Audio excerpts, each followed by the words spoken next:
তুমি রাগ করছো? আমরা চলে যাচ্ছি বলে চুপ করে রয়েছে, ওর কষ্ট হচ্ছে, আমরা চলে যাচ্ছি। আমরা আজকে যাচ্ছি ভাইজ্যাক ঘুরতে। আমাদের বাড়ি বাঁশবেড়িয়া, মানে হুগলি ডিস্ট্রিক্টের বাঁশবেড়িয়া, ব্যান্ডেলের পরের স্টেশন। এখান থেকে পুরো ভাইজ্যাক যাওয়া অবধি কিভাবে যাচ্ছি, কেমন করে যাচ্ছি, কোন কোন ট্রেন চেঞ্জ করছি, ওখানে হোটেল বুক, বিশাখাপত্তনমে আমাদের নামতে হবে, ওখান থেকে এই হোটেলে আমরা রুম বুক করব, সেখানে যাওয়া অবধি সমস্তটা তোমাদের সাথে শেয়ার করব আজকে, যাতে তোমরাও যদি কোনো সময় যাও তো তোমাদেরও সুবিধা হয়। তোমাদের ভিডিওটা যদি একটু হেল্পফুল লাগে অবশ্যই একটা লাইক করো, ভিডিওটা শেয়ার করো, পুরো ভিডিওটা কিন্তু অবশ্যই দেখো, একটু স্কিপ করবে না। চলো সবটা শেয়ার করবো। দেরি না করে আমরা বেরিয়ে পড়লাম। পাশের বাড়ি কাকুটা টোটো ডেকে বাঁশবেড়িয়া স্টেশন চলে আসলাম। এখান থেকে 10:30 ট্রেন ব্যান্ডেল যাওয়ার। তো খানিক্ষণ বসার পরেই ট্রেন চলে এসছে ব্যান্ডেল থেকে, তারপর আমরা হাওড়া যাব। ব্যান্ডেল থেকে হাওড়া যাওয়ার ট্রেন ধরে আমরা পৌঁছে গেলাম 12:30 নাগাদ হাওড়া।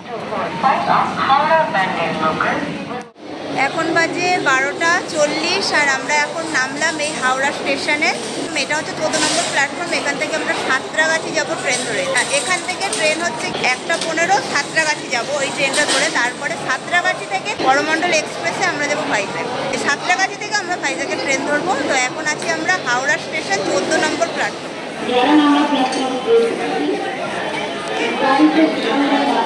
আজ 10 মিনিট বসার পরেই সাঁতরাগাছি যাওয়ার ট্রেন হাওড়াতে চলে আসলো এই 14 নম্বর প্ল্যাটফর্মেই। হাওড়া থেকে সাঁতরাগাছি তো 2-3টে স্টেশন, বেশিক্ষণ লাগলো না এসে পৌঁছাতে আমাদের এখানে। 3:30-র সময় আমাদের ট্রেন, টাইমের অনেক আগেই এসে পৌঁছে গেছি। বাড়ির থেকেই আমরা লাঞ্চ প্যাক করে নিয়ে এসেছিলাম, তো দুপুরের খাবারটা এখানে বসেই সেরে নিলাম।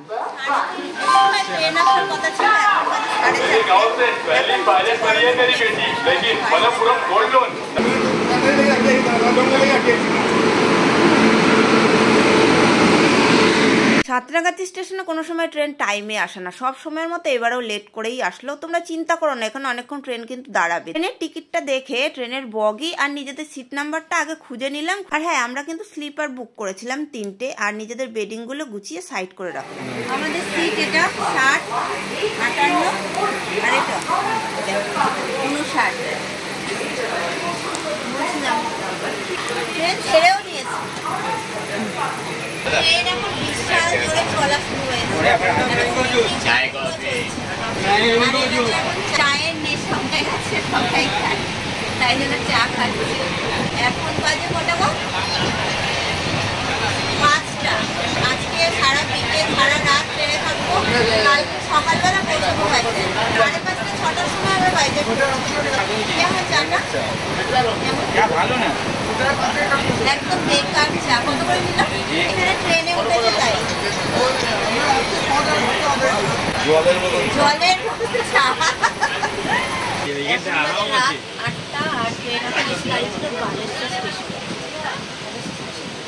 রাত 8টা বেজে গেল আর আমার প্রচুর খিদে পেয়ে গেছিলো, তাই জন্য আমি রাতের খাবারটা সেরে নিচ্ছি। ওরা এখন কেউ খাবে না। আর রাতের খাবারটা আমি কিন্তু সঙ্গে করে নিয়েই এসেছিলাম, পরোটা, আলু ভাজা আর বোঁদে। আর করমণ্ডল এক্সপ্রেসে কিন্তু ফুড দেয় না, উইদাউট ফুডে আমরা স্লিপার বুক করেছি। 11:30 বাজে। এখন হচ্ছে ভুবনেশ্বর স্টেশন। এটা ভুবনেশ্বর স্টেশনে দাঁড়িয়েছে আমাদের কার্তিকদা ট্রেনে দাঁড়িয়ে আছে। ট্রেনে শুয়ে থাকলে সারা রাতে টেনশন হয়, আসলে অনেক কিছু লাগেজ থাকে, অনেক জিনিস থাকে, তাই জন্য একটু টেনশন তো থাকেই। তো সারা রাত টেনশন আর এদিক ওদিক করার পর ঠিক 5:45 নাগাদ ভোরবেলায় বিশাখাপত্তনমে স্টেশনে আমাদের ট্রেনটা এসে দাঁড়ায়। তোমরা হয়তো ভাবছো যে আমরা একাই হয়তো চলে এসেছি 3জনে মিলে, কিন্তু না, আমাদের সাথে আছে কার্তিকদা। দিলীপের দোকানের ওখানেই ওনার বাড়ি, মানে আমাদের এখানে, কিন্তু উনি থাকেন ভাইজ্যাকে একটা প্রাইভেট হাসপাতাল, উনি চাকরি করে।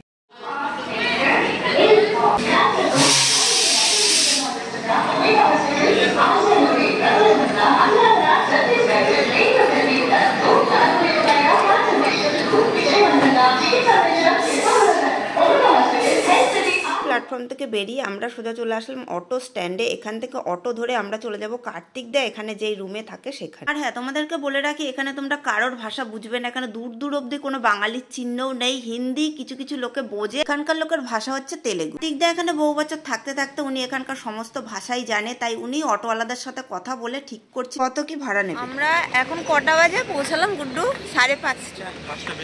5:42। আর এখন প্রথমেই আমরা যাব ওই দাদা যেই রুমে থাকে, যেখানে থাকে সেখানে যাব। ওখান থেকে আমরা হোটেল রুম দেখতে যাব। তো ওখানে এখন আমরা যাচ্ছি, এখান থেকে অটো ভাড়া নেবে হচ্ছে 300 টাকা। এই যে অটো, এখানের অটোগুলো একদম অন্য রকমের, বড় গাড়ির মতো অটোগুলো।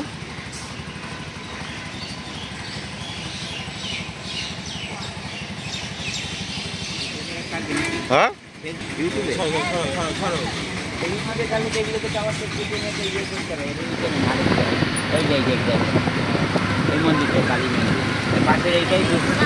দুর্গা পুজো হয় এখানে এখন 6টা কিন্তু বাজতে চললো, এখন অব্দি এখানটা কিন্তু সকাল হয়নি। হ্যাঁ, আমাদের ওখানে এই টাইম থেকে সকাল হয়ে যায়, 5:30 এরকম সময় কিন্তু সকাল হয়ে যায়। এখানে এখনো রাতই হচ্ছে, এখনো সূর্য ওঠেনি। এখন বিচে গেলে একদম সূর্য ওঠাটা দেখতে হবে, জল দিয়ে উঠবে। হ্যাঁ,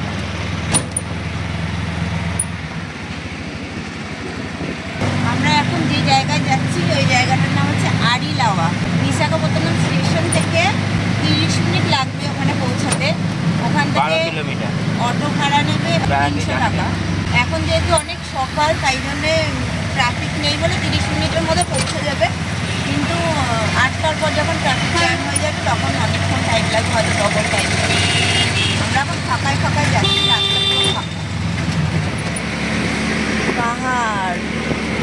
পাহাড় পর্বত। আমরা এখন পৌঁছে গেলাম এসআইজি হসপিটাল। কার্তিক দা এই হসপিটালেই চাকরি করে। এখানে ওনার রুমে আমরা এখন লাগেজগুলো রেখে একটু রেস্ট নেব।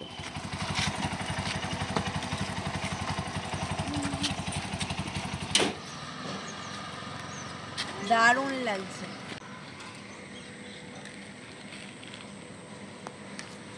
থাকে আমাদের এখানে বলছে থাকতে, দেখা যাক কি করি। এই হাসপাতালেই কাজ করে দাদা, আর ওনার থাকার রুম, তাই জন্য এখানে সমস্ত কিছু রেখেছি। এখন এখানে আমরা ফ্রেশ হবো, তারপরে দেখি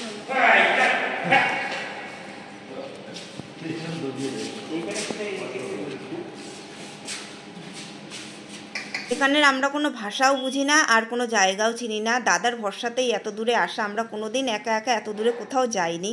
উনি আমাদের পুরোটা গাইড করে দেবেন বলেছেন, কোথায় কি ঘুরবো, কোথায় যাব। কার্তিকদা এখন চা করবে। বাবাও চা খাচ্ছে। গরম গরম দুধ চা। এখন আমরা বেরোচ্ছি, দেখি পাশে হোটেলে বা সামনেও অনেক হোটেল আছে, দেখি রুম পাওয়া যায়। এখন নিয়ে বেরোবো একবারে। পরে ওখানে আমাদের মানে এদের না নিয়ে আমরা খালি জিজ্ঞেস করে আসি রুমটা, নাহলে ওরা ভাববে তাহলে রোডে এসে গেছে মানে নিতেই হবে রুম, এরকম ভেবে নেবে। চল আমি আর তুই গিয়ে জিজ্ঞেস করবো। বাইরে দাঁড়াবো। হ্যাঁ, আপনারা একটু পেছনে পাহাড়টা দেখো কত সুন্দর লাগছে। দেরি না করে আমরা বেরিয়ে পড়লাম হোটেল খুঁজতে। ফার্স্টেই গেলাম দাদার হসপিটাল ঠিক পাশের হোটেল লরবেনে। দিলীপ আর দাদাকে পাঠাচ্ছি, জিজ্ঞেস করে আসুক ভেতরে রুম চার্জ কত। এটা হচ্ছে হোটেল লরবেন। তো গুগলে সার্চ করে দেখলাম কত, 1600 পার ডে। এবার ওরা যাক, দেখুক কথা বলে। এই পুচকু, আর একটা পুচকু। আমরা ওখান থেকে এগিয়ে আবার অন্যদিকে যাচ্ছি। ওখানে পার ডে 2000 টাকা বলছে। দেখি কমে যদি আমরা পাই কোথাও ভালো রুম, একটু সার্চ করে দেখি। এদিক ওদিক তো অনেক হোটেল রয়েছে, ফার্স্টেই একটা দেখেই তো নেব না। প্রচুর খিদেও পেয়ে গেছে, আগে হোটেল বুক করে নিই, তারপর বাইরে থেকে কিছু খেয়ে নেব। এগুলো সব নার্সিং হোম এখানে চারিদিকে। কি দারুণ! আমার তো সামনেটা দিকে ক্যামেরা সরাতে ইচ্ছে হচ্ছে না, ভিউটা দারুণ লাগছে। তোমরা সবাই শোনো আমার কিপ্টে বরের কথা। অটো করে গাড়ি আসছে। কিপ্টে বর কি বলছে বলো, এবার বলো বলো। এখানে যেখানেই যাও গাড়িতে করে যেতে হবে। বলছে তোমরা কি রুমে থাকতে এসছো যে অত হাইফাই রুম নেবে? থাকবে তো। আমরা ঘুরতে এসেছি, সারাদিন তো ঘুরে বেড়াবো, আমাদের বলছে সারাদিন তো ঘুরে বেড়াবো। আমাদের কোনো লাভ নেই না, রাত্রিরে থাকার জন্য তো একটা শান্তি লাগছে। রাত্রিরে রয়েছি এমন একটা জায়গায়। 4 দিন আছি আমরা এখানে, মানে 4 দিনের দিন 3 দিন পুরো রয়েছি। আজকে কাল পরশু 4 দিনের দিন আমাদের হচ্ছে ট্রেন রাত্রিবেলা। কত সজনে ডাঁটা হয়েছে দেখো, ঝুলছে গাছে। কি কিছু দূর হেঁটে এগিয়ে আসার পরই মানে মেন রাস্তাটা ক্রস করার পরই আমরা এসে পৌঁছাই হোটেল গেস্টল্যান্ড। দাদার ওই যে হাসপাতালে চাকরি করে ওখান থেকে কিন্তু বেশি দূর না এই হোটেলটা, একদমই কাছে। তো এখানে এসে আমরা দেখলাম এখানের হোটেল চার্জটা অনেকটা কম অন্য অন্য হোটেলে জিজ্ঞেস করার পর যেটা বুঝলাম। তো ভাবলাম একবার রুমটা দেখে নেওয়া যাক। তো উঠে গেলাম আমরা ওদের সাথে লিফটে করে, একদম ফার্স্ট ফ্লোরেই ছিল রুমটা, বেশি উঁচুতে আমার উঠতে হলো না। আমাদের রুম নাম্বার ছিল কিন্তু 104। আর রুমটা দেখে আমাদের সবাইকার মোটামুটি পছন্দই হয়েছে, খারাপ না।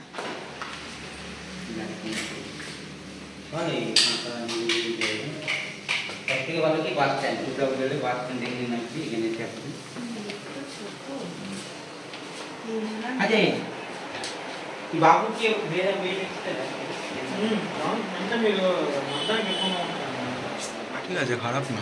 হ্যালো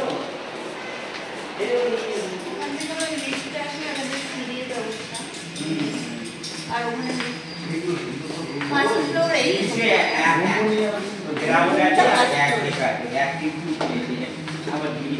জিরো বা জি লেখা থাকে।